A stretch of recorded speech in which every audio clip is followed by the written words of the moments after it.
Hello Darklings! So this is another video for my special October Halloween horror inspired video series, and this one is on horror franchises. This is not necessarily all the horror franchises there are. These are not necessarily all my favorites, and this is more just kind of a general idea in case you get the mad idea to try and marathon them.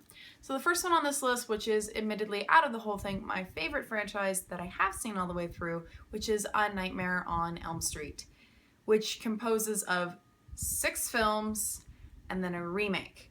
So you end up starting out with a really, really good film, a very weird, not very good film with a lot of homoerotic subtext for some strange reason that no one could really explain at the point in time that it was released. You get a rather interesting concept for a film, you get the bastardization of that concept of a film, you get a supposed finale, and then you get Wes Craven back in the director's chair for a very meta-aware film, New Nightmare. And then you have the 2009 remake with its kind of iffy, yes, no, meh. It's kind of a lukewarm reception. I've had some people really like it and some people really hate it, and I'm kind of in the middle. I don't hate it, I don't especially like it, I'll watch it, but it's not something I go out of my way to watch. It's kind of whatever. And then you get the last film in this series in 2001, I believe, which is Freddy vs. Jason, which brings me to the next franchise on this list, which is the Friday the 13th franchise. This one's not especially my favorite. You have 11 films, and then you have the 2009 remake. And out of those 11 films, which does include Freddy vs. Jason, I believe I've seen the first 4. And then Freddy vs. Jason. But I'm not overly impressed by this series.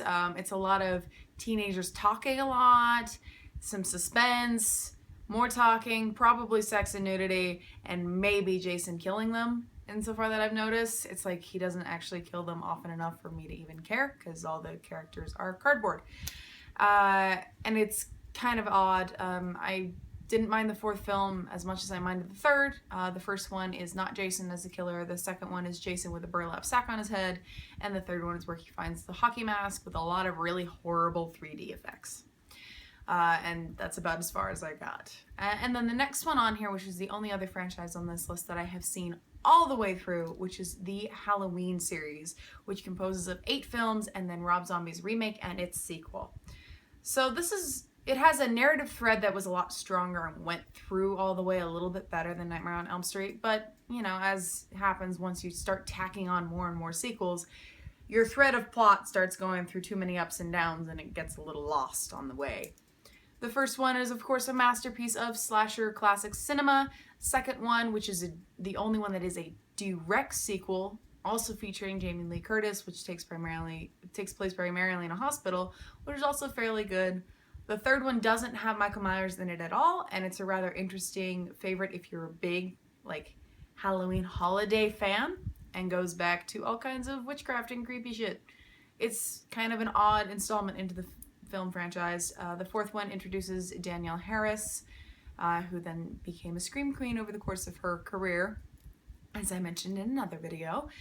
And then she's back in the 5th one, and then the 6th one, Paul Rudd's first film, fun fact, and they tried to kind of sort of tie in all that happened in the first 5 films into a mess of a film that only half worked, partially due to time and budget constraints that kept getting cut down.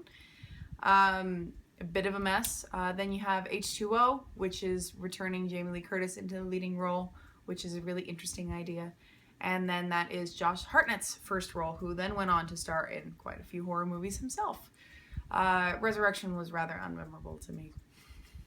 I'm quite fond of Rob Zombie's versions of the film. I know not everybody is, but because I stylistically like his films usually and don't really mind heavy amounts of gore and violence, I can deal with it just fine. So I thought that they were kind of interesting.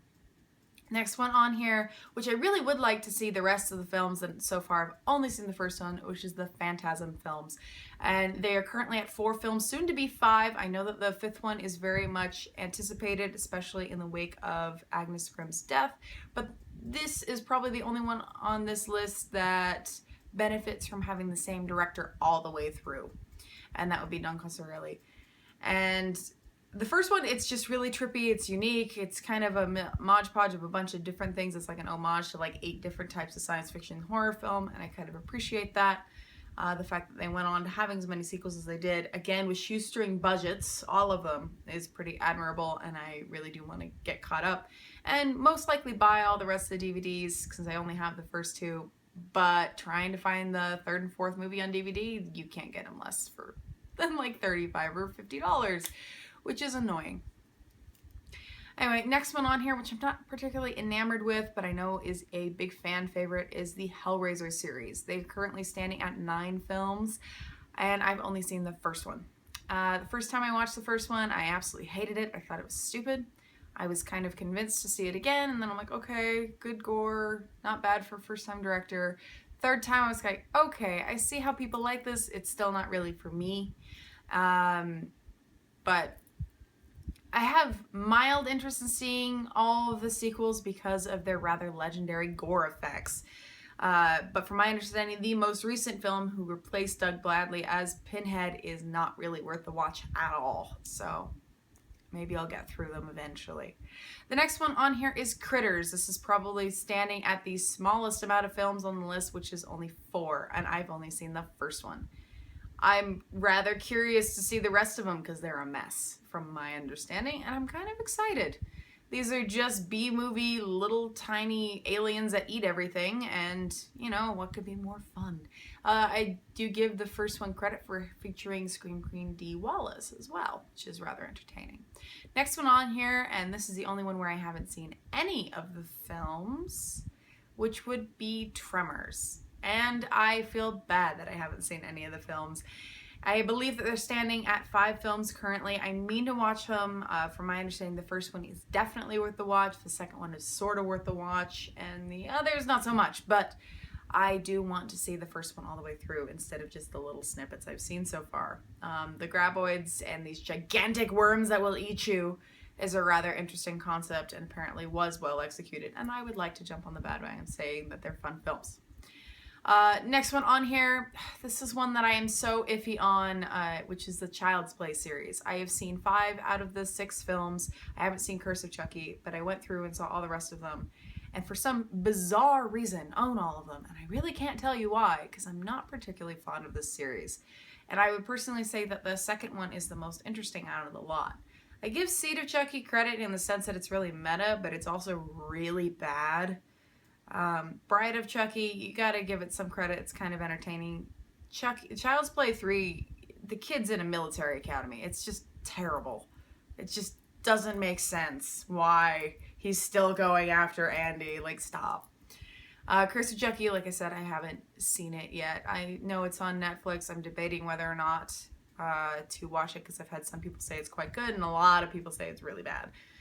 Next one on here, which is less horror and more action heavy and mostly included because of my early teenage fondness for the films, regardless of how good they are, is the Underworld series. They're currently standing at 4 films, soon to be 5, because apparently there's going to be a 5th one coming out next year. I have mixed feelings. As a 13, 14-year-old, I ended up finding the first 2 films somehow, I think through just watching television or whatever.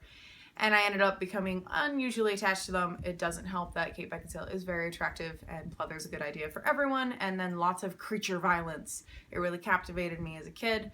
I thought that the prequel was really, really bad. I thought that Underworld Awakening was kind of fun, but also really, really bad. And they all are noted for having really good soundtracks.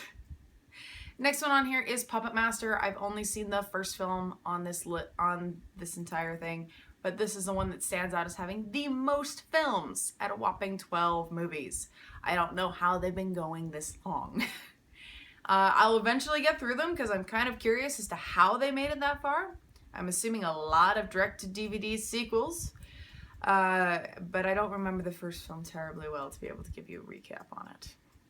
Next one on here is Wishmaster. I've only seen the first one on that series as well. I thought it was really weird. I thought it was kind of cool because it's always beneficial to have Jinn as being portrayed as evil as they are in their initial legends. And this one only stands at 4 films. Next one on here is the Return of the Living Dead series. I've seen the first 3 out of the 5, My understanding is the last two are really bad, especially considering one of them is called Rave to the Grave. That just does not appeal to me because some dumbass put the toxic stuff into acid at a rave. That's a bad idea. The first three films, however, are all equally worth it, especially the third one was the one that I consider to be a surprise because it was directed by Brian Yuzna, who is a gore meister and was known for his team-ups with Stuart Gordon of Reanimator fame. I will talk about them at another date. But the Return of the Living Dead franchise, they blend comedy and horror pretty successfully. You get like some bumbling characters and some unstoppable zombies that cannot be killed with a blow to the head. And a little bit of punk rock thrown in for good measure. The soundtrack from the first film is absolutely legendary, and I went out of my way to import the vinyl from the UK because I'm a nerd. And I find them to be pretty fun. I'm debating whether or not the fourth one is genuinely worth it, but I have seen the first three, and I do recommend at least those. Last one on this list is going to be George Romero's The Living Dead franchise. Now, this one's a little bit odd to pin down because it stands at 5 films directed by Romero and 2 remakes. So you have the classic Night of the Living Dead from 1968. You have the other classic, Dawn of the Dead from 1978. You have Day of the Dead from 1986. And then you have Tom Savini's remake of Night of the Living Dead in 1990. Then you have Zack Snyder's remake of Dawn of the Dead in 2004.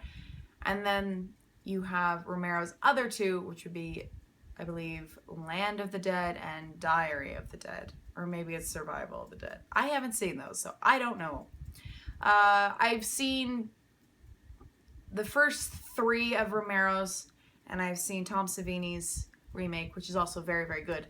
Especially because it's kind of a love letter to, I'm really sorry I was in Vietnam and I couldn't do the makeup effects for your movie because I really wanted to. And then features horror greats such as Tony Todd and Bill Moseley, which is just a bonus. I definitely say, since they are the classic zombie films, you kind of sort of have to watch them as a horror fan, despite the fact that the original Dawn of the Dead is absurdly long at like 2 hours and 40 minutes. It's worth it, and the pacing keeps up strong, so it's not a problem. Zack Snyder's remake of Dawn of the Dead, I haven't seen it since it came out, and I didn't especially have a fond memory of it at being 11 or 12 years old and not watching zombie movies, especially fast-paced zombie movies. It threw me off, and I didn't especially like it, and I think it's time for a rewatch. Anyway, these are just a few franchise ideas in case you are interested. I'm sure that there are plenty more out there. There always are. But these are the ones that I'd say are worth keeping in mind. Until next time, Darklings.